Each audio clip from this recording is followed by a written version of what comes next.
Hello and welcome to another episode of No Load Time. My name is Obed Velez, and with me, the most interesting man in the world, Joel Young.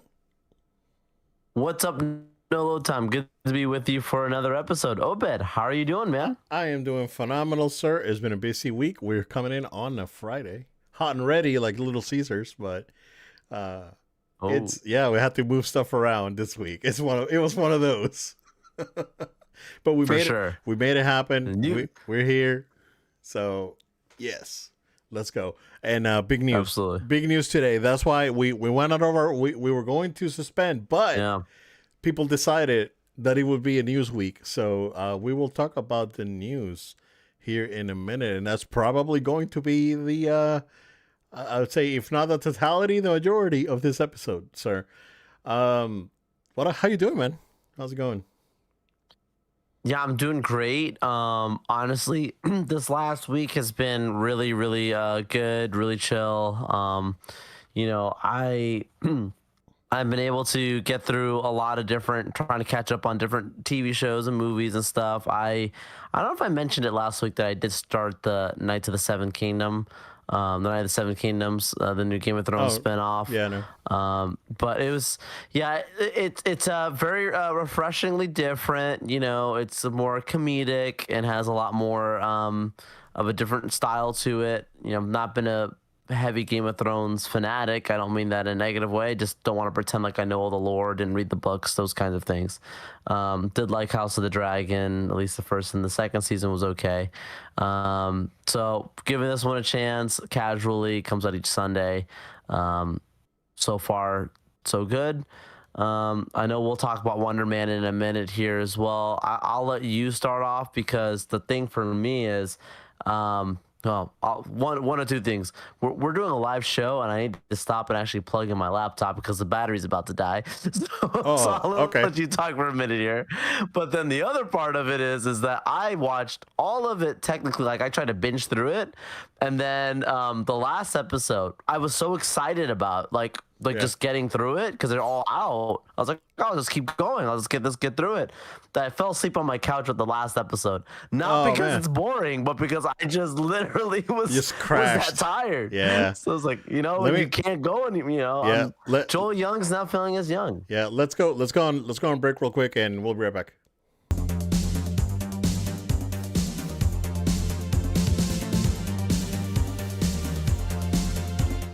And we have returned. Thing of note on my end, I forgot to talk about it last week, but I did mean to talk about it. Is we finished My Hero Academia, Nice. sir. I'm gonna be bluntly honest with you because I've been poking you to watch it. There's an episode in this last season that it's probably one of the best episodes of anything that I've ever watched. Wow. It was that good. Like it finished. I was watching it with my daughter, and it finished, and I looked at her and I go like, dude, that was like one of the best episodes of anything that I've ever watched. And she was like, yeah, it's like she was like her feeble mind was like trying to process what happened. It was so good, bro. Very good. Again, if you are interested in anything superhero related, it's a good watch, dude. Yeah. It's like I know that like anime nerds out there, like they have their opinions. I can wholeheartedly tell you that it is very good, especially this last season. Like this last, I don't want to say the last. I think I'd say the last 3 seasons, dude. Like the 2 seasons previews, like prior to this, were like incredible. Like, and so I do highly recommend it. Like talk about how like I'd say it's like, and then Kathleen Kennedy's gone, right? But like this is how like take notes on how to properly do character development in the story, right? And you got from the downs to the highs and all the in betweens, man. It just hits every single note, so good. The villains, look, I mean, the villains in this show they are just so good, and it makes you like not good, and they're not good in the like. Yes, the one they want to achieve is you know questionable, but good in the sense of like, hey, you know, yeah, they were like they don't want to do this because they're evil. It's because they were pushed to the brink, and that was the response to the world, right? Like kind of like Magneto, right? Like basically, we always go back to Magneto as being like the Magneto was right kind of thing. It's like, hey, you know what? Screw it.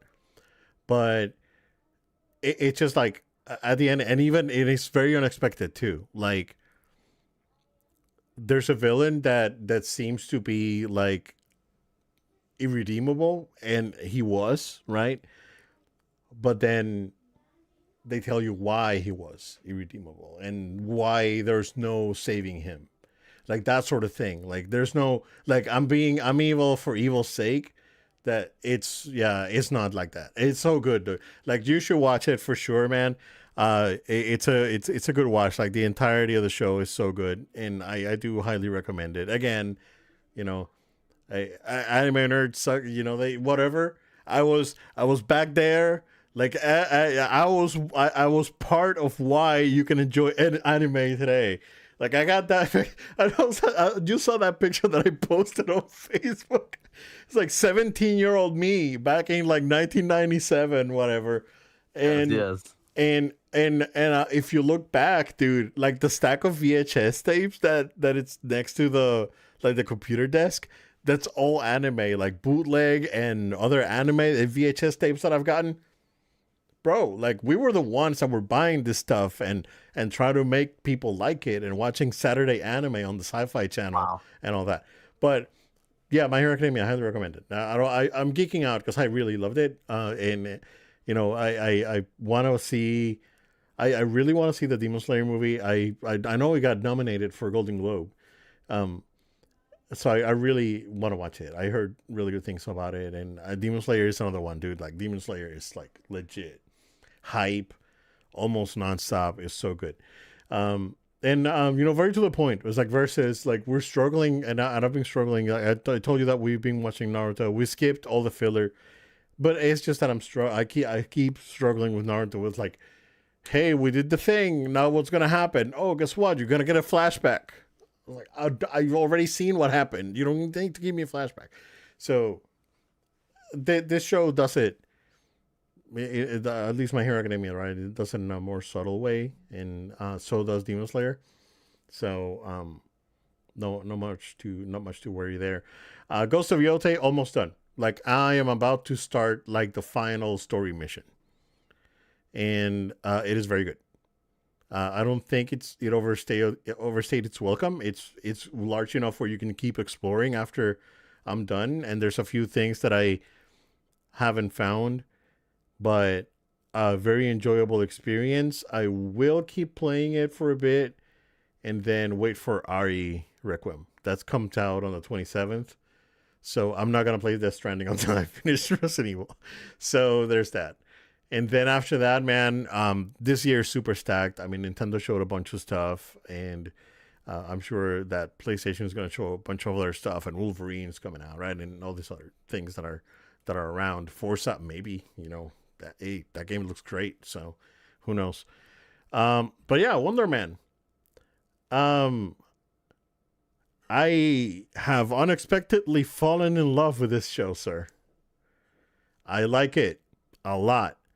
Um, I don't know if I'm the first one to say it, but let's go ahead and advocate for Ben Kingsley for an Emmy for supporting character, because He's great. he is phenomenal.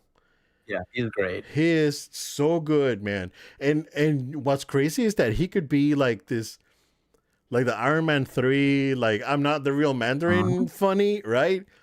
And then you can tell that he cares about Simon and that he feels for him, and um, that they are that there's a connection on what they're trying to accomplish, right? Bro, so good. And then shout out to Black Manta. What's his name? I have it on the notes. Yahya Abdul Mateen. Yep. Bro, like their chemistry is like how who found this chemistry? Because it's like it's crazy. It's like what? They both are insanely talented. They're Like so good. the actors, they outside of him playing Black Manta, like he's done some award-winning like work. Yeah. Like outside of, so it's like good to see like finally like credible like from a superhero side. Right. It is good to see. Because that was supposed to be the Blade. What was his name? He was going to play Blade. Blade's not happening anymore, I guess. Mahershala Ali. Yeah, that was him, like the award-winning actor and all that. But maybe he could be like stepping up to the plate on that one. Because like on the DC side, he also played Dr. Manhattan in the Watchmen series, which was really? fantastic. Okay, I didn't know that. Yeah, great. So he did two things for DC, right? He did Dr. Manhattan, and then he did Black Manta for the Aquaman movie. Right. But like if you haven't seen like the Watchmen series, I recommended the folks out there listening, give it a shot. It's really good. It's one season and solid. But and that show was nominated for a boat ton of stuff. Like it's really good. I mean it's HBO, so it makes sense. Yeah. But yeah, great to see him in this. But people have to remember this was I talked about it last week when I mentioned the first episode. This was Destin Cranston, like his project that basically evolved out of what we understand to be the fall off of what would have been Avengers King Dynasty. Right. So, we know if anyone who hasn't seen Shang-Chi, you should know Shang-Chi is a really good, really, really good movie. No, one of the better ones of the phases. Yeah. Like, no, and sorry and then like he's bringing, yeah. No, sorry to interrupt, but like straight up, he could have replaced this dude as Kang, and they could have just kept going because he is that good.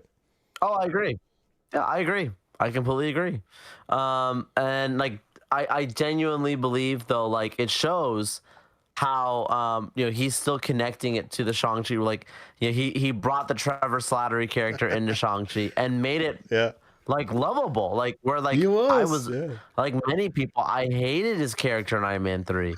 I hated it. It wasn't just because of what they did, but then like they really leaned into it, and I was like, I don't like this, and like Ben Kingsley again, amazing actor, it's great, but I'm sorry, it was just so goofy for me. But the goofiness, the way it was done in Shang-Chi was phenomenal. Then you get to this show, like you're saying, and it's like somehow his character has evolved even further from what we've seen from the past iterations.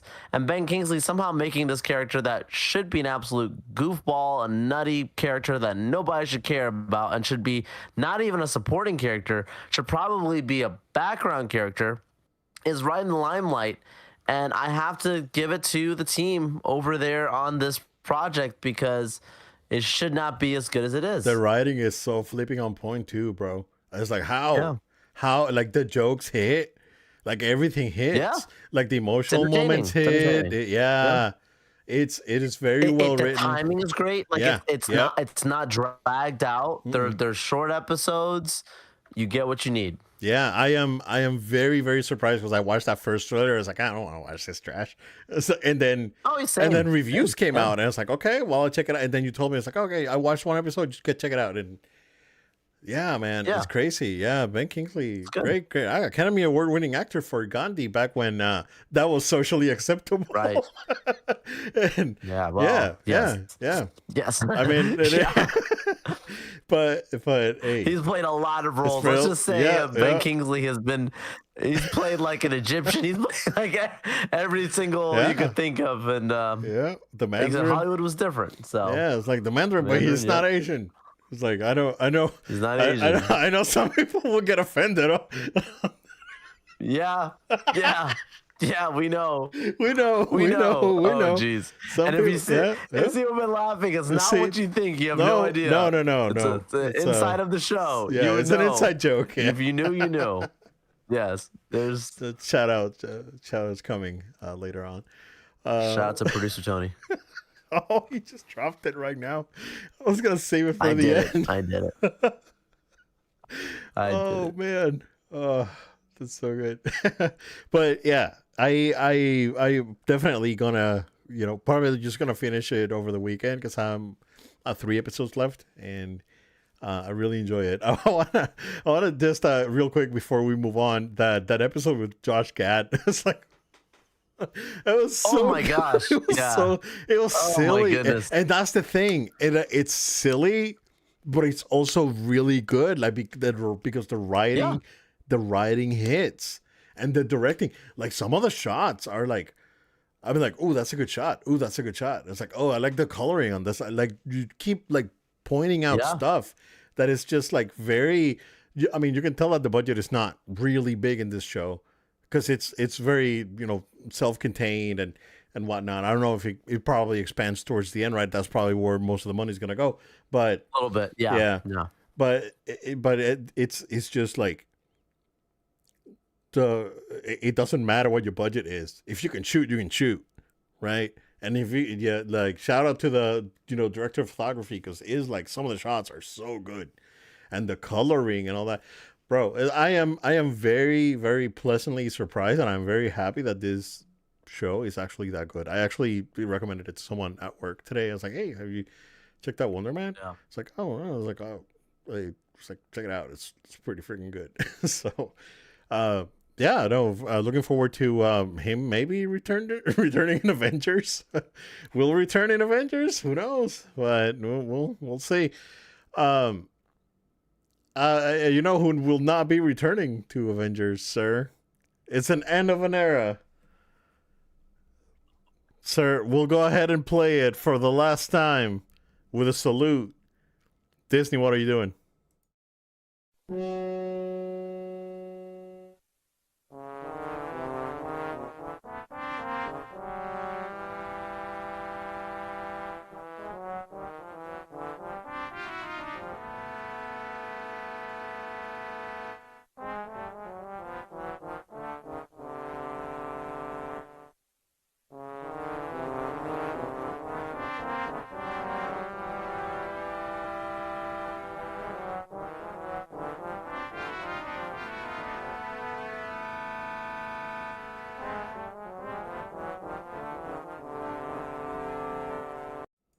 A salute to Bob Iger, sir.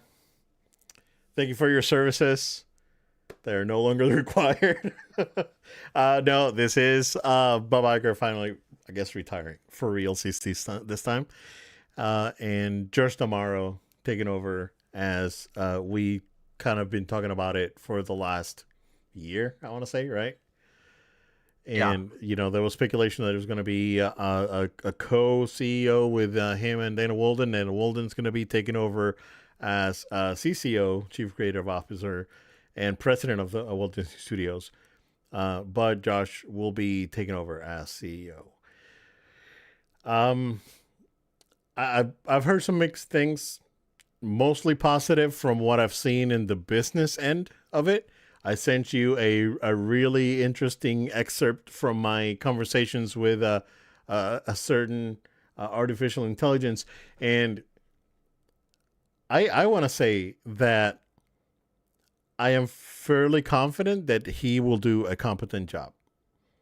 Now that Bob's gone, now that KK's gone, I think that we're in a good. I think that Disney is in a good spot to push forward with hopefully some intervention. Aha, you see what I did there? Thought. So yeah, how do you feel about it, man? Well, this is like the topic of the show. We're just gonna This be is like it. This is it. This basically, yeah. So what do you think, I dude? have so many feelings, so much time to stop and think about it. Let's start off with what was. Let's start with Bob Iger first. Bob Iger, history tells us, wow, he was one of the best CEOs, if not the best CEOs of Disney. And then he hands it off to Chapek, and then womp womp womp. Things go really negatively, and then people look at his return back in 2022 as this triumphant return to the glory days. Disney's bringing back Bob Iger in a surprise storyline that could be made in a Hollywood picture itself. And I think the return was, I don't want to say it was terrible, but I don't think it was good either. I think he came back, his Yeah. hands were tied, but he also came back a little different. He wasn't the same Bob that he was when he was Right. first there. Maybe because he knew his time was going to be limited, and he's like, they're paying me big bucks anyway. I don't know what the reasoning was entirely. Okay. But Obed, if we start just on this, let's talk about Bob for a minute. Yeah. Yeah. Bob wasn't the same when he came back. I'm gonna say it as it was. Right. And I think so. Let's go back to when he took over. Right. He pulled Disney out of a deficit that Michael Eisner, because of his risk taking, Right. like, which I appreciate it, because I think Michael Eisner did a phenomenal Yeah. job running the company, but then you know all those risks piled up to where the company was being sought to be purchased by Comcast, and and then the board voted Eisner out. Bob took over. The first thing that Bob did was fix the relationship with Pixar and eventually merge Pixar with Disney. That was his first big move. And then a few, 3-4 years later, we got Marvel, right? And Marvel Studios took off, and then Disney saw an opportunity and they took it. And it definitely paid off, right? We've seen that. Right. And then 4 years after that, we got Lucasfilm, and that, I think, was when things were a little bit iffy. I don't blame Bob entirely, because Kathleen Kennedy was handpicked by George Lucas to I was gonna say he to didn't pick manage the the studio. successor. Like Yeah. yeah, exactly. Bob didn't. Yeah. So And can you imagine him firing the very person that George said bring in? Like that's not, you can't do that you right can't away. do that right Like away. Yeah. it's a tough. His hands were kind of tied. You gotta let the clock run out on that one. Yeah, you can't really do anything. Right. So Right.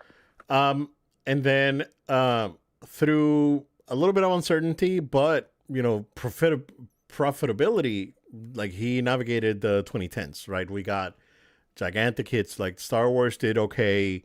Marvel was like balling. Every single movie was a gigantic hit, right? And then we get Avatar on top of that. Like he was like, the parks are doing great. Like, all these things, that everything's hitting. And then Bob Chapek came along.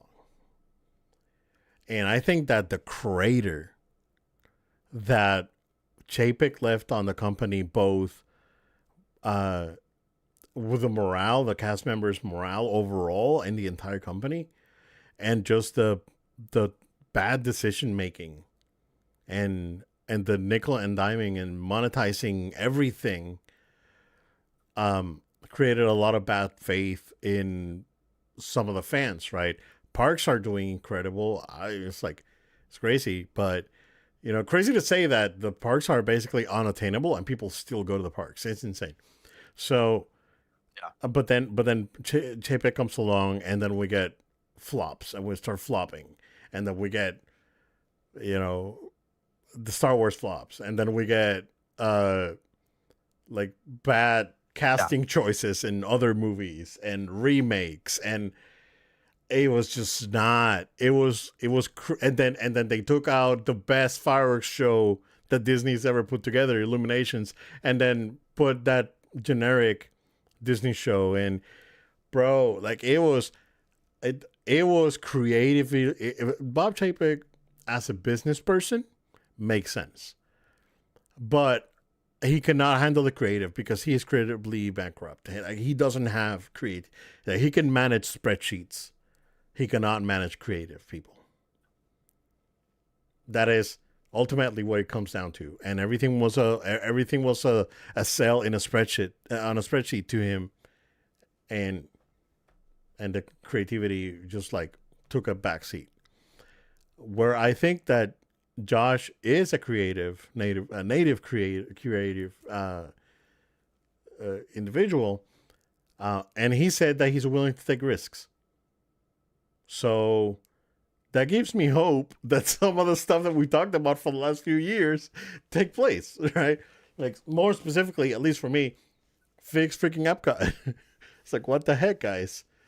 They're not gonna. Dude, they spend a lot of money. They're not. That's not Uh, gonna happen that fast. it's not gonna happen that fast, but it will happen. That, I It think it's a, could. it's something's gonna happen, but it's I You know like what? to expect it within even 5 years is probably a lot. I think here's what really affected that park. And I think Oh no, here we go. but not necessarily Epcot, but I want to see the parks I as a know. whole, right? And Disney, a lot of the attractions, a lot of the Disney rides, and not only on Epcot, Yep. but over at Magic Kingdom too. They had sponsors. We had GE, we had Mm, AT&T, we yeah, had Nestle, Chevy, Hewlett whatever. Packard, yeah, GM, like all the Kodak. Like, bro, you're talking about Kodak, who basically owned the photography market, Yeah, and the company doesn't exist anymore. I mean, it's a shell of its former self, right? So when you take those companies away that were contributing towards the maintenance of rides and innovation at the parks and all that, when you take that all out, and then everything depends on Disney, that's when you saw that when sponsors went out, that's when ticket prices started going up because they had to offset all those sponsors leaving the park with something else, and it was ticket prices. Um, so I think that if there are companies out there like Universal's doing it well with Nintendo, Sanrio, other properties that are willing to invest in their parks, right? And that's what I've been saying I've been saying it for like a few years now. Like Disney, they they need to be able to open their doors to the doors to their theme parks to other properties outside of Disney, and he could be the person to do it. Like I think he's well liked. It seems like he has a his demeanor seems reasonable. He doesn't seem too like I don't know like Chapek. Like Chapek was always like that. He Chapek reminded me of freaking Obadiah from Iron Man. Yeah.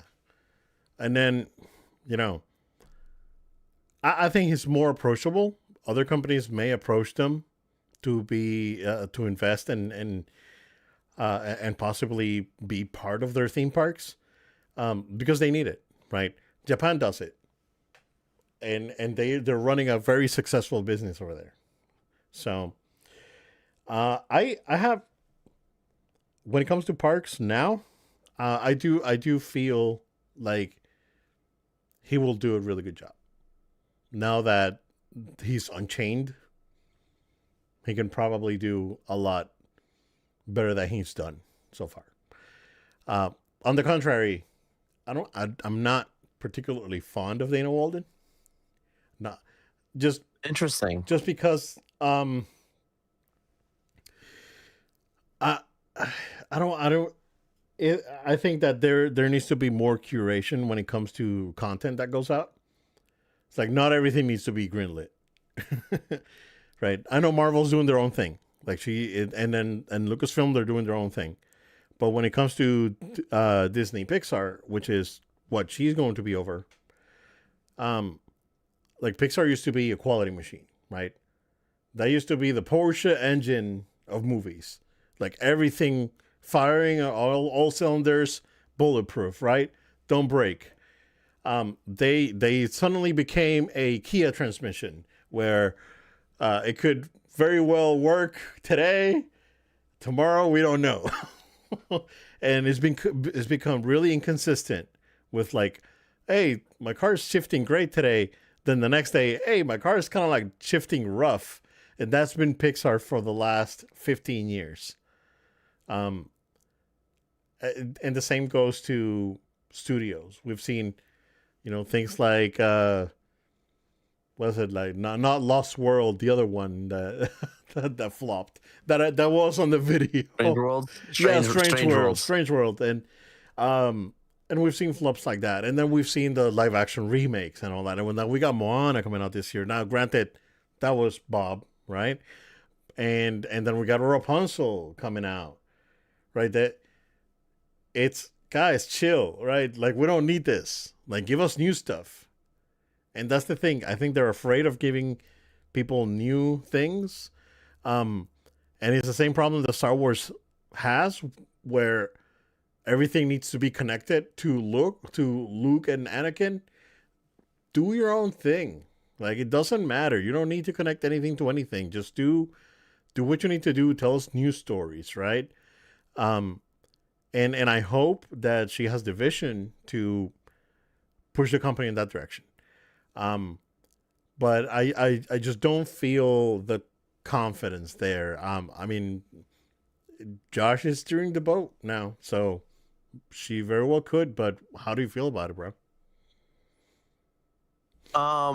So just to go back for a second to the Bob Iger stuff that I was talking about, like it times in lots of what you were talking about the creative side with Josh, because what I'm trying to get at is like when Bob first run before he kind of had an intermission and then came back, like people always looked at him as the guy that fought for the creatives, the guy that was like creative first, and like he was passionate about, you know, giving giving Disney like a space to really do really true like innovative stuff. Right. And that's how a lot of people always looked at him as like, oh, like yeah, like creatives like him as a CEO, even though like he's a businessman, he's one of the better ones. That's kind of like the common thing. And I've talked to some other people who know a lot of people around.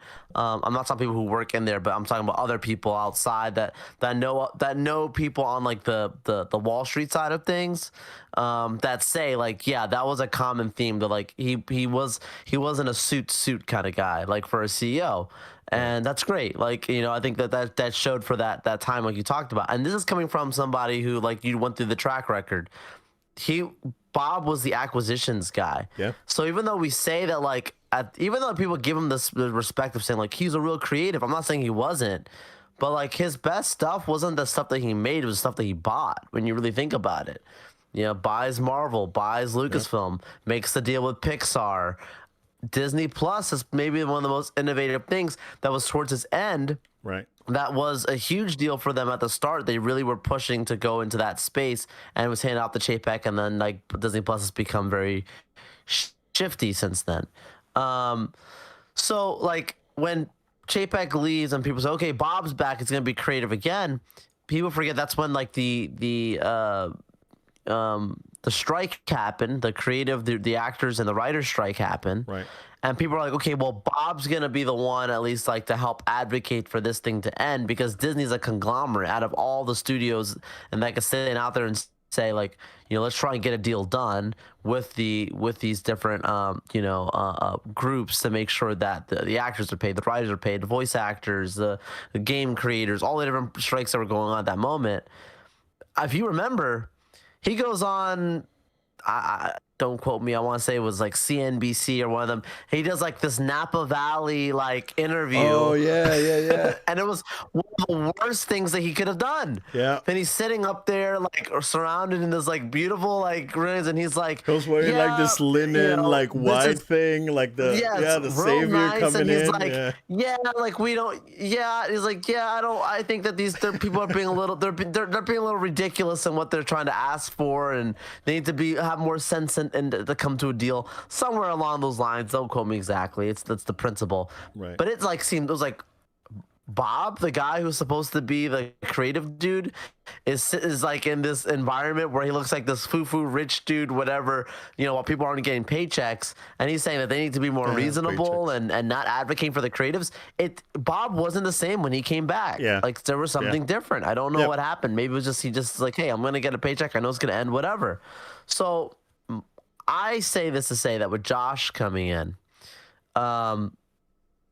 let's hope that it's like a new life in the sense that he maybe is coming in as someone who's very excited to do something new. Chapek came in very excited to do new things. That's a good thing. Anyone new should feel that way. Yeah, and the only problem is that his new things were trash. Bad. That's what I'm getting at. So like, oh, I'm so excited to do something new, but let's take away the things that are working and bring new things in. Right. That's the problem that I have. Like, let's go from a park standpoint. Oh, hey guys, let's go ahead and get rid of Fast Pass and make this Disney Genie Plus and Lightning Lane, because that's going to make more sense because the Excel spreadsheet tells me this is the good idea. Right, that's you know the what thing. I'm saying? Yeah. Like you're like oh, this just because I see that I can monetize this and people will pay for it, and they are. That's true. Doesn't mean that morally you're going to help the position of the company for the long term. And people understand that morals show up in compensation later on, because at some point the money starts to get a little dry. So you know, that those examples of making those changes. Oh, let's start making movies that are more focused on these things, or making, like you said, sequels or live action, whatever. You know, those are tough. Josh coming in, like, I gotta be real, from a park standpoint, does not excite me. It doesn't make me discouraged, but it doesn't excite me, because at the end of the day, I don't think Iger as a CEO was looking at every part of, and Disney's huge. So he was looking at every part of the business and overseeing a lot of different things.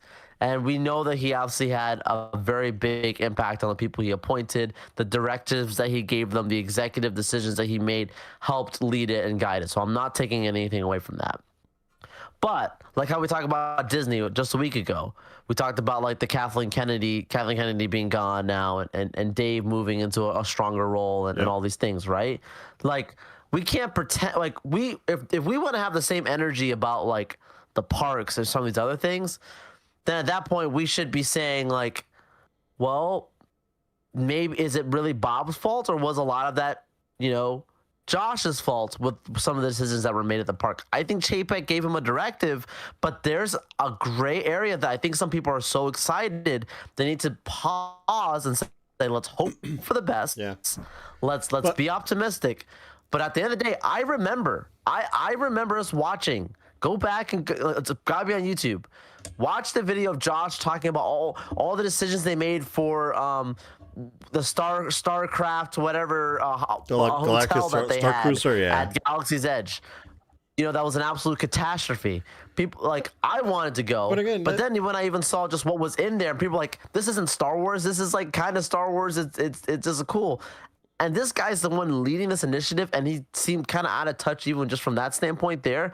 I'm not saying that, listen, everyone's going to have their positives. They're going to have their negatives. I'm just saying that there's a lot of people who are jumping into it saying, this is a new era. This is great. I'm saying it's a new era. I hope it's great. Yeah. Yeah. The thing is, like, man, dude, like, I guarantee that working with Paycheck wasn't easy. Like, he seemed like the kind of person that's like, it's my way or the highway. And everyone was like, yes, sir. They were just yes, sirring behind him, because, like, what are they going to do, right? It's like, they're not in this position. Maybe I can write it out.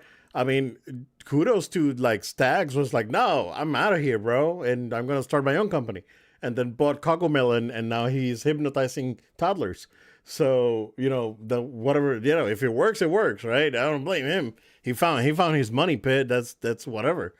But he was the one that stood up and was like, no, I'm out of here because I wanted to be CEO. So I'm leaving. And then Josh fell in place. It's like, well, I'm giving this opportunity. I'm not going to go say no to the CEO when he wants to do a bunker hotel, or, you know, or make a whole, or drop gave that directive, dude. Or drop a nuke in Epcot. It's like, whatever, you know, whatever.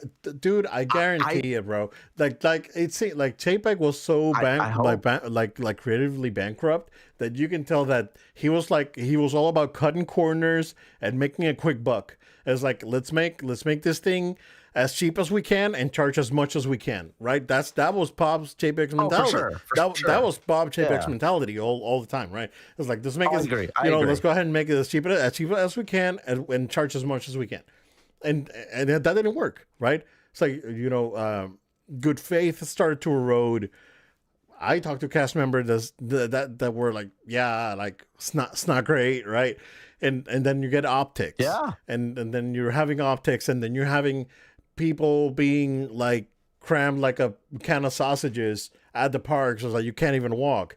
And then you start charging for resort parking, and then you start charging for lightning lanes, and then all these stuff, and then you start charging for, and then you cut one of the best benefits they had, the Magical Express. They take you to the airport over to the resorts. Cut it. It's like no more free, bro. No free. I gotta get out of here, dude.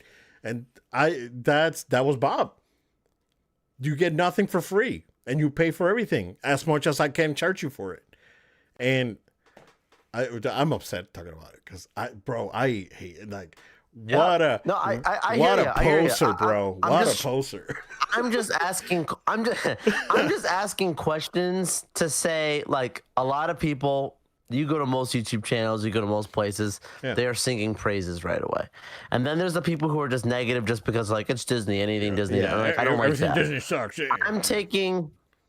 I don't like that. I like Disney. And I'm going to say as it is, right? But what I'm going to tell you is there is a lot of people who I don't know, and I hope I'm wrong, that did the same mistake with Chapek, that were like me, that said, Bob personally appointed this guy. It's going to be smooth. It's either going to be more of the same or better. And then it wasn't even the same.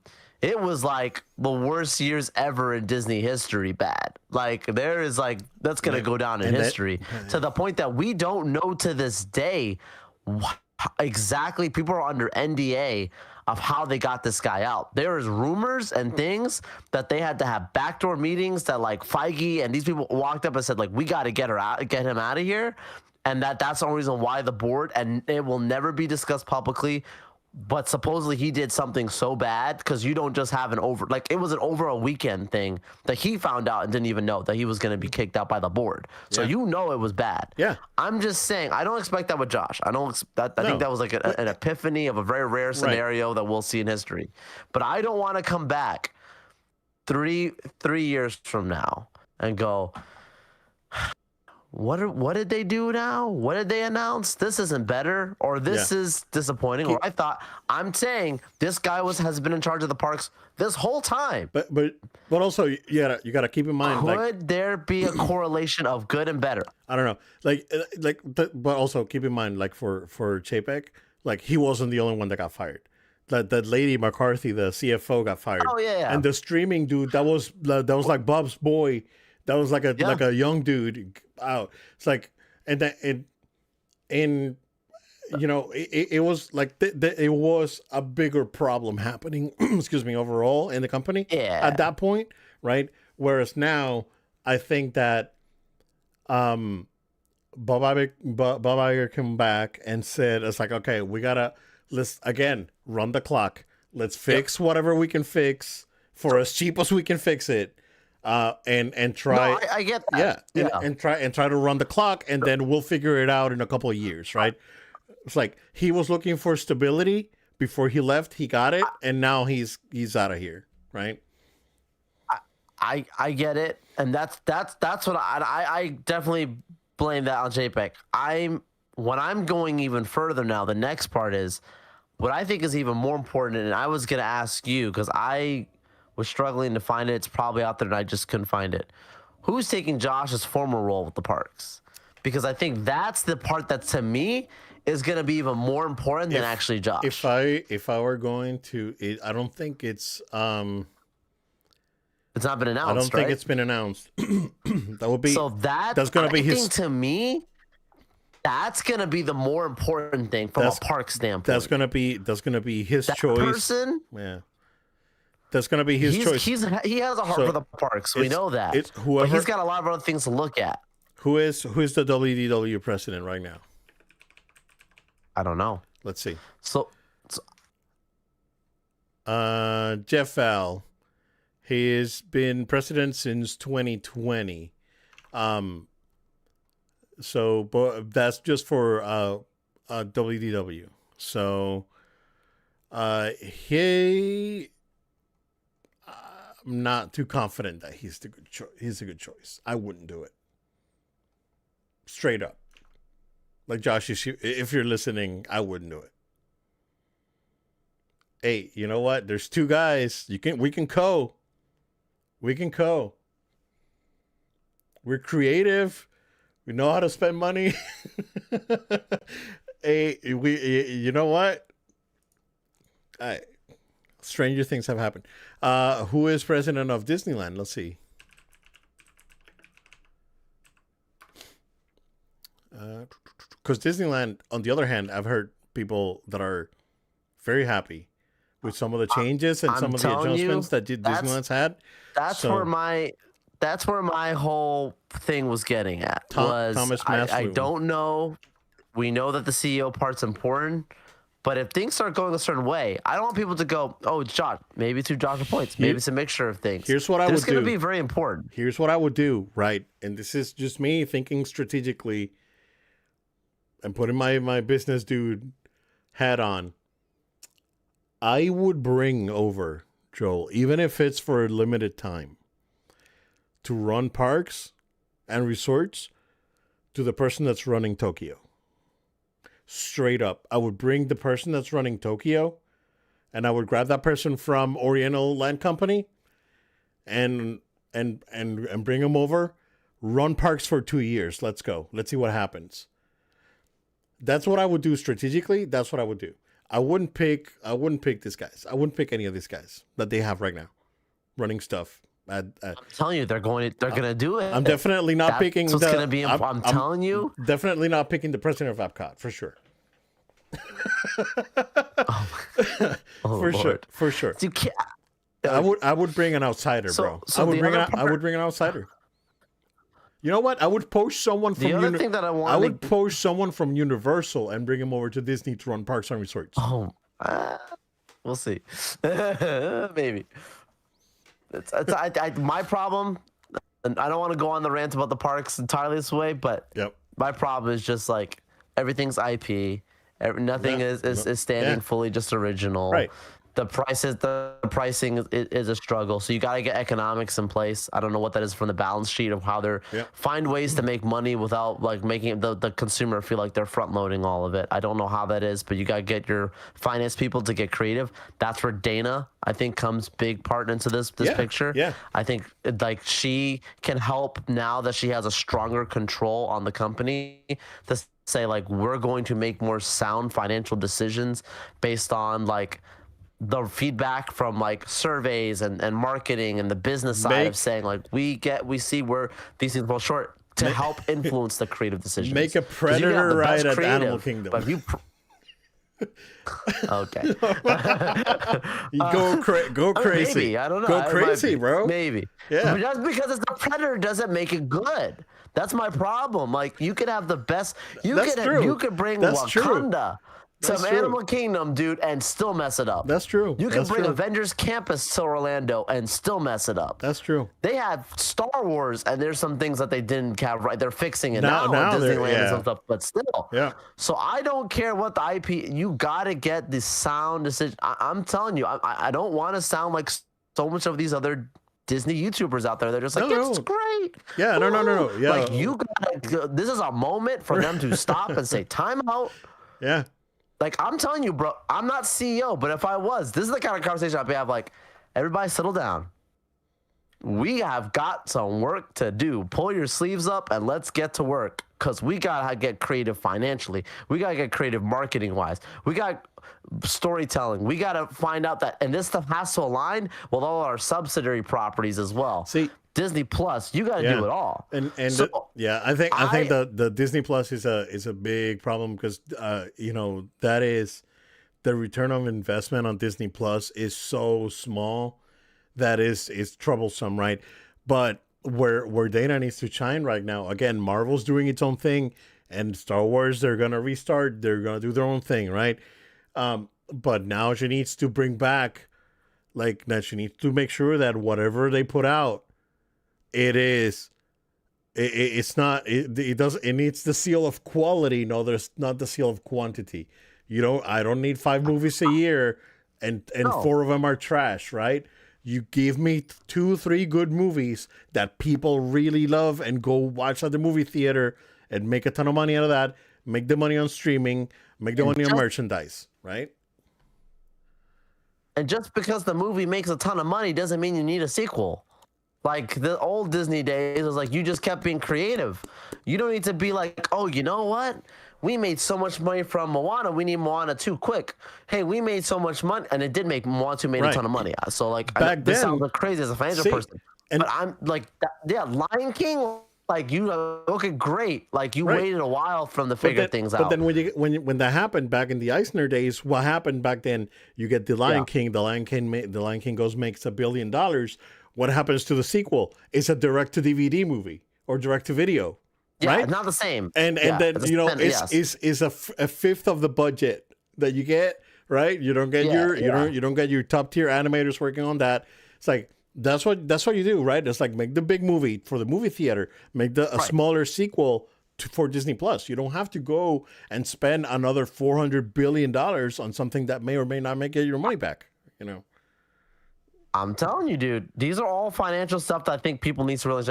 The last thing that I want to say, because I know we're going to wrap the show here in a minute. One of the last things I wanted to get at was with Dana Walden was, I don't quote me on it, but I believe that when all the things that were going down with Star Wars Theory, with him and Pablo Hidalgo and making fun of him crying and all this stuff, right, as a fan about with Luke's return.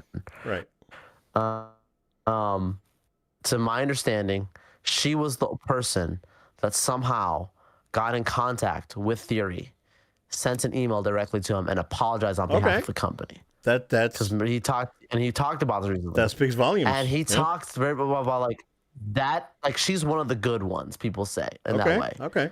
That she might be a business, whatever, but she cares about the fans. Okay, and that's so good. That's good. When you have someone in the business side, they could still be present, but they're going to hear the marketing feedback and they're going to go, hold on, people are offended. Right. Hold on, we're doing this stuff. Look here. They have an opportunity to do something special. And I think that's where I want to end my rant on it for me, is just saying, like, they have an opportunity to do a lot of things. Yeah. But they need to make sure they roll up their sleeves, they get to work, and they make it not just in one part. The parks could be popping, but our movies. Disney can get back to the glory days.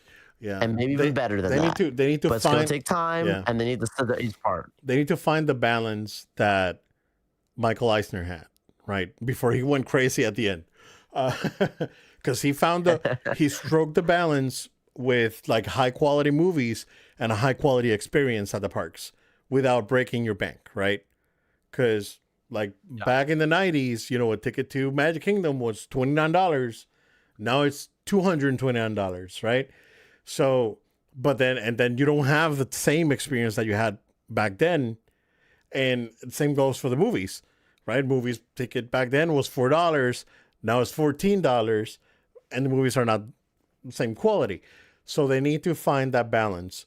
And when they get that balance, Joel, you can see that parks will stabilize, quality will stabilize at the on the studio end, but they gotta strike it. They gotta find the balance that they once had. And you know, Michael Eisner at the end got crazy and destroyed Journey into Imagination, and then opened that park at the California Adventure with like the worst ride ever that they did, and you know, and then you know he went off the rails at the end. But but you can't and the same thing could be said for Iger to some extent, right? It's like he built a lot of goodwill, but then it eroded towards the end. And they have an opportunity to like work together, fresh start, find that synergy, find that balance, and then, you know, maybe we can again have a high quality experience, not only with just Disney IP at the parks, like exclusive IPs at the park that they would produce for the park itself, and other properties coming in. I think there's a lot of opportunity for Disney to be able to reach out to Sony, to reach out to Netflix, to reach out to this other company, to Sega, like reach out to these other companies, bring them in, right? Make them part of your, you know, family, and expand and grow right? You can you can go both grow together, and that's something that I didn't like about Bob. Bob wanted to grow by himself, and then he started acquiring companies, putting the company into debt, eroded confidence at the end, and they can find it. They can find that balance, man. I'm sure they can. I'm confident that they can do it.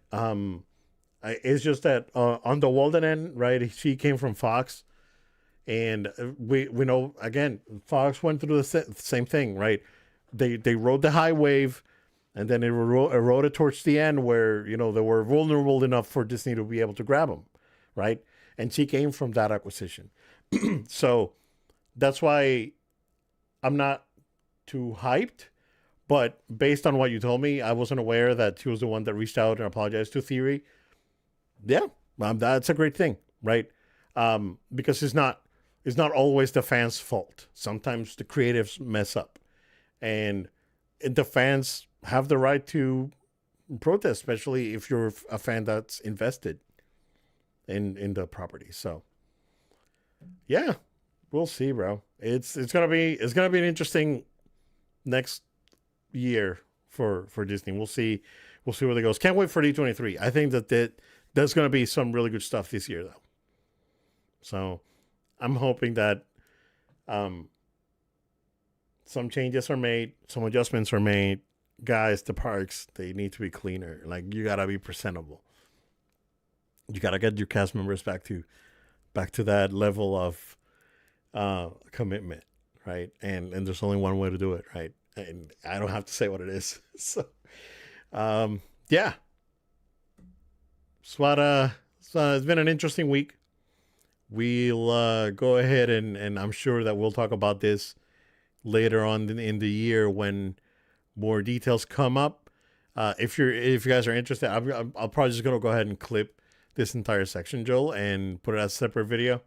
Yeah. That way we can get more feedback from the Disney fandom. But thank you guys for showing up. Joel, just go ahead and plug us in, sir. Absolutely. Thank you all so much for sticking with us. We encourage you to stay tuned, stay subscribed. We're on podcasts, platforms of your choice, places like SoundCloud, Spotify, Amazon Music. Find us, subscribe to us. Even if you don't always listen to podcasts and you watch on video, still subscribe so when you are listening to audio, we're there and you're ready. Make sure you subscribe to our YouTube channel where we're broadcasting live our episodes. No Load Time on YouTube. Like the videos, drop a comment. Those support really does help us. Make sure you're subscribed, of course. Additionally, you can follow us on social media at No Load Time. It's at No Load Time. If you're watching, you see all the places we are down below. Additionally, you can support the show financially. Patreon.com. Patreon.com/No Load Time. That's patreon.com/No Load Time. As low as $1 a month. You can support the show. Just as I gave a shout out earlier, shout out to producer Tony. Let's go. And last but not least, if you have a question, comment, feedback, noloadtime@gmail.com. That's noloadtime@gmail.com. Send in an email, and maybe we'll even talk about what you said on a future episode. With that being said, I know Obed's going to plug the book. You got to check that out. Sir. But we'll see you guys next time. No Load Time. The moments of video games that show you who I am. Check it out on Amazon. Search for my name. Search for Obed Velez. I don't know why Amazon's hiding it, but I believe the description's on the link's on the description. So check it out. Thank you guys. Stay safe. We'll see you again next time.